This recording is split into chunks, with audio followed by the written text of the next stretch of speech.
Hello, my people. Greetings around the world. Welcome to another podcast stream from Arsenal Future. Yours truly, Chris from Arsenal Future. If you're new around there, please hit the like button, subscribe to the channel. We've only got 22 subscribers. I can't believe we're stuck in 22 for about 6 months. But I'm not going to give up. I will never give up because I love football and I love Arsenal too much. And I love people as well. And even though people let me down sometimes, I'm going to just keep it a buck. People let me down sometimes. I still love people. But anyway, we're here to talk about, without much ado, we're here to talk about the big match which is taking place later on this afternoon. Manchester City against Arsenal in the Premier League. It's first against third, isn't it? Because City are third and we're first. And now Liverpool playing Brighton in a few hours time, and so I'm expecting Liverpool at home. I thought they were away, but I looked at the fixtures again this morning. They were Anfield, so I'm expecting Liverpool. And even though Liverpool got some injuries, so too Brighton. I'm expecting Liverpool to win at 3-1 at least. But Brighton have got a very good record against Liverpool. I couldn't believe in the last 5 matches Brighton have beaten Liverpool twice, and there's been 2 draws. And there's only 1 Liverpool win. That's surprising. And that Liverpool was back in 2021, I do believe. So it's quite surprising. So Brighton could go up there and pull a number on Liverpool. But anyway, I'm expecting Liverpool to win because they're up the top. They win, they go back to the top. Now Arsenal have got to face City at the Etihad. I think Liverpool will definitely get the job done. But anyway, we're here to talk about the big match today. And I put my lineup out there. As you can see, you'll see it throughout this video. I'll try and pull it up a few times. And I'm going for Trossard on the left because Martinelli, when we played against Sheffield United a few weeks ago, he got a cut. And he's been out ever since. He ain't played in our matches since then.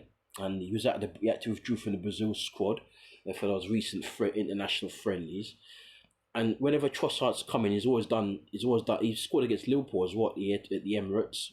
In January, from that position, from the wide left position, and he darted in behind Van Dijk, and he's got a good record against Liverpool for Brighton as well. He scored a hat-trick up at Anfield, I think, about 3 years ago for Brighton. So I'm gonna give Trossard a nod. He scored against England as well, didn't he? In the friendly, was it last week?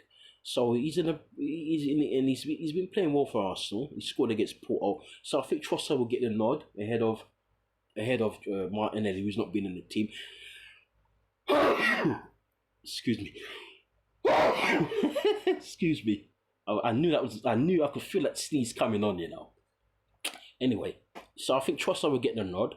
This is what happens when you're recording. I'm not gonna re-record it because of the sneezing. Oh wait. And I think Saka keeps his place on the right.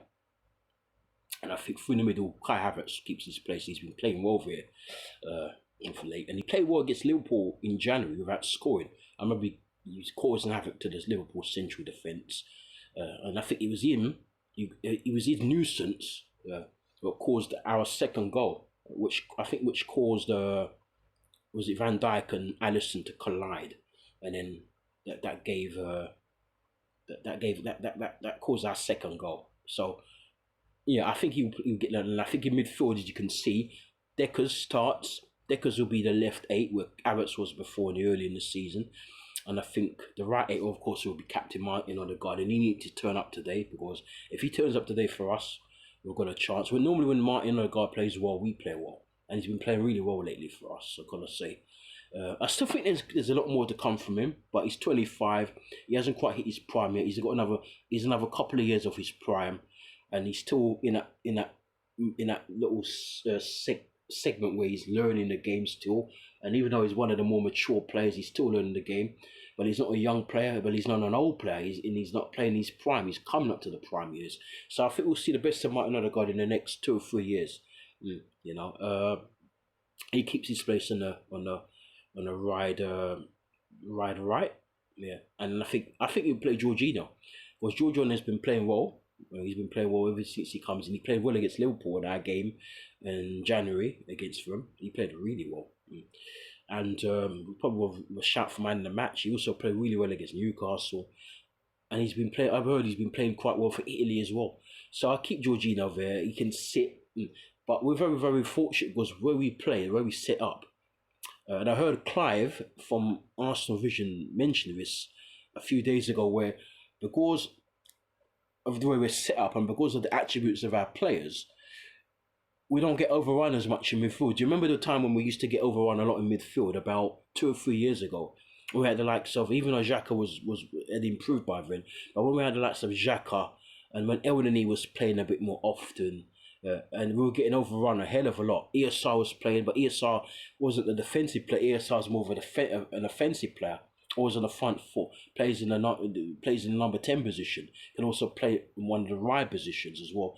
I know that we tried him wide left as well, and whereas Saka was wide right.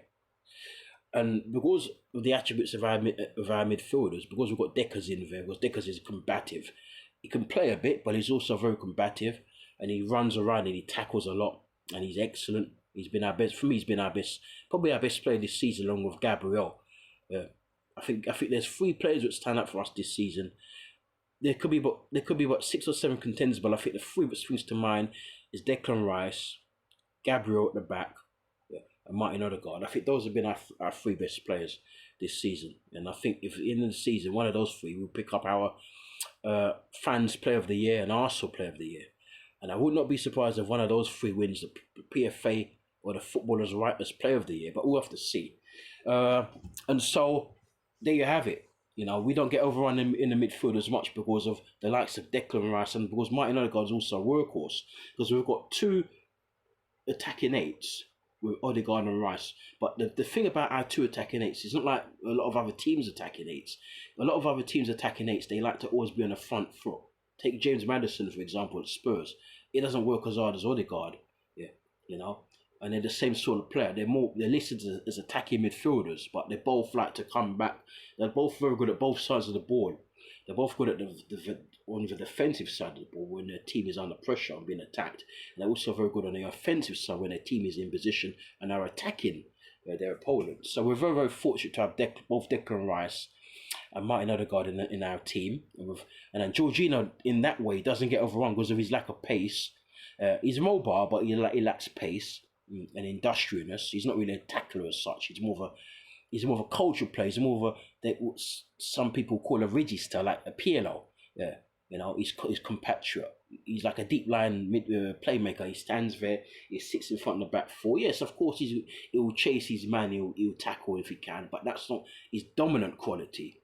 He'll get the ball and he'll spray passes like he did against Newcastle and so on. And so we're very, very lucky. And then up front, I mean, normally I'll go for Martinelli, but Martinelli's got that cut, and that cut is ever like, I don't know, he don't seem to have played since when he's been on crutches, but Arteta could spring a surprise and play him.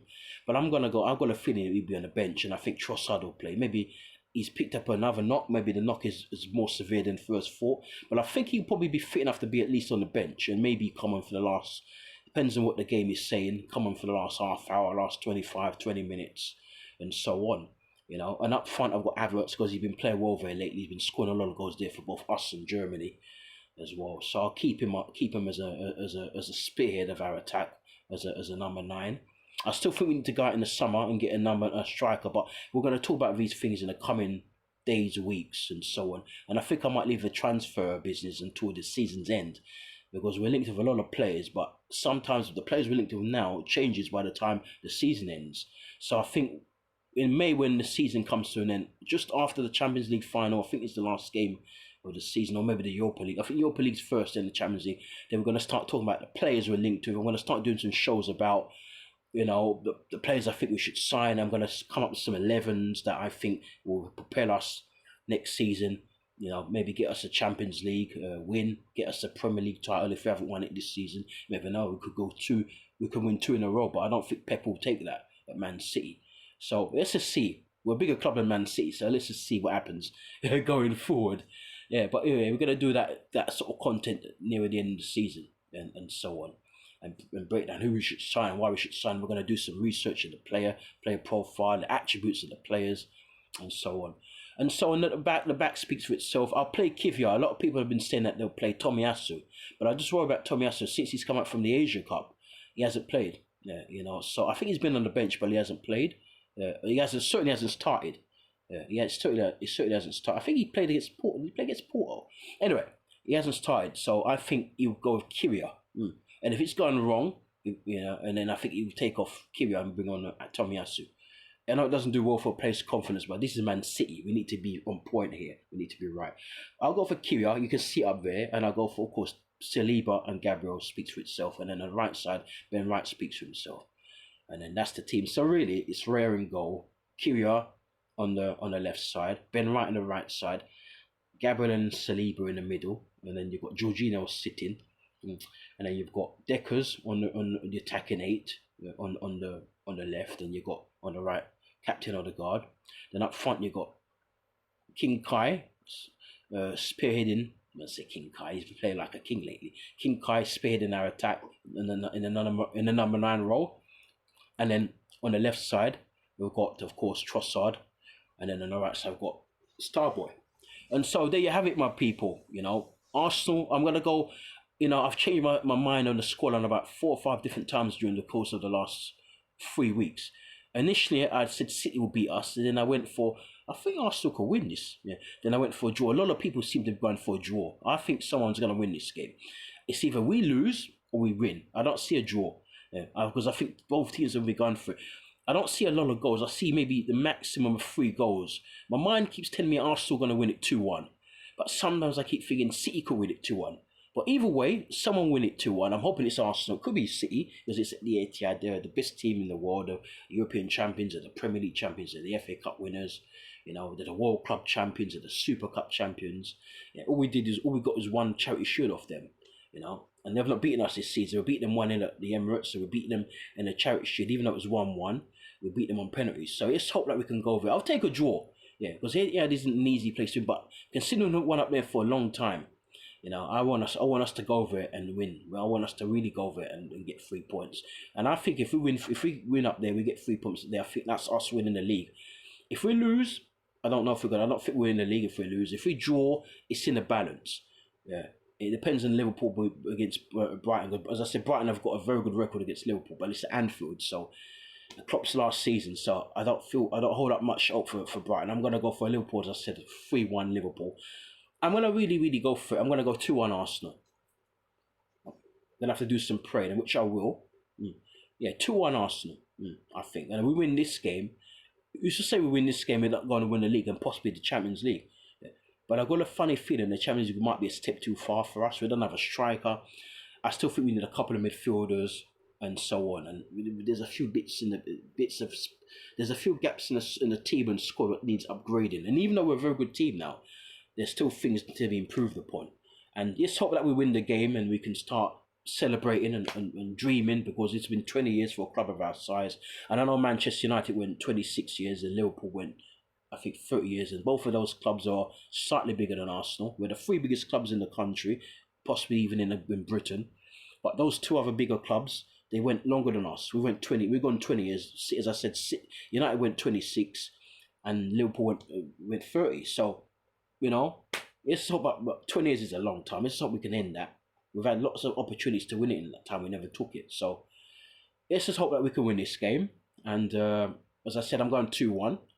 It may not be 2-1 to Arsenal, maybe 2-1 to City. Maybe City spank us because they're good enough to do that. But let's just hope we can go there and get the 3 points and make our fans happy for once that we might be winning the league, because we should have won it last season. We didn't. And it's just, and then City, they punctured our tyres and slowed us down from winning the league, and then eventually stopped us and overtook us. So let's hope that we can win this game. I think that team will be the team. It might be 1 or 2 more additional changes when we do the review of the game in a few days' time. Then we will talk about the changes, and hopefully we're talking about some good news. Hopefully we're reviewing an Arsenal win at the Etihad for the first time in 9 years. So if you're going up there, or if you're up there already, be safe. Stay out of trouble, stay out of problems, and just hope that we're celebrating. Just hope that your travel up there is worthwhile, that on your way back down, you're happy that we've won the game. Anyway, you take care. As I said, don't forget to hit a like, subscribe to the channel, leave your comments down below, share our content, and we're going to come out bigger and better. There's a lot of work to do on this channel.